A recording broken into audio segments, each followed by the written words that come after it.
আসসালামু আলাইকুম রহমতুল্লাহ। ইন্ডিয়া পাকিস্তানের অভিযানের নাম সিঁদুর কেন রাখা হয়েছে, এই বিষয়টা নিয়ে আমি এক ইন্ডিয়ানের সাথে কথা বলি এবং সঠিক যে আনসারটা সেটাই পাওয়া যায়। এই অভিযানের নাম কেন সিঁদুর রাখা হয়েছে, ভিডিওটা কন্টিনিউ করেন যে শুনতে পারবেন যে কেন এই অভিযানের नाम सिंदूर रखा हुआ है।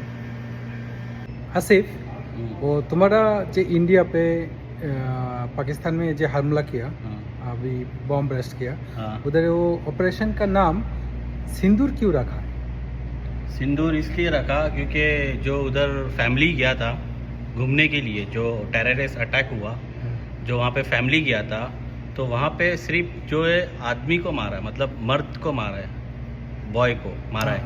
तो वहाँ पे जितने भी बॉयज आदमी थे, मतलब उनकी वाइफ थी, तो उनकी जो हिंदू में जो होता है, हिंदू में सिंदूर होता है, मतलब हस्बैंड का सिंदूर, वाइफ का सिंदूर हस्बैंड होता है, तो वो हस्बैंड को मार दिया, उसका सिंदूर निकल गया, वो विधवा हो गई, इसलिए वो ऑपरेशन का नाम रखा सिंदूर।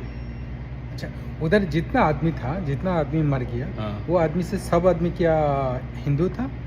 हाँ, उसमें 26 लोग मारा, 26 डेट हुआ। ओके। उसमें से 24 हिंदू को मारा और एक मुस्लिम था कश्मीरी और एक क्रिश्चियन था केरला का।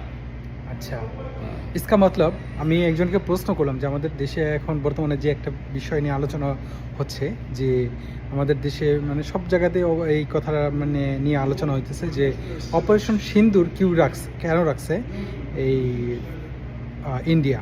হ্যাঁ, এটার মূল কারণ হচ্ছে যে এখানে এর আগে যে 26 জন লোক মারা গেছে, সেখান থেকে প্রায় 24 জন লোকই হিন্দু ছিল, আর তাদের মধ্যে থেকে তারা যে হাজব্যান্ডদেরকে মারা হয়েছে এবং কি তাদের যে ওয়াইফ তারা ছিল, আর যাদের কারণে ওই মহিলারা আর সিঁদুর মাথায় পরতে পারবে না, যার কারণে এই অপারেশনের নাম রাখা হয়েছে সিঁদুর।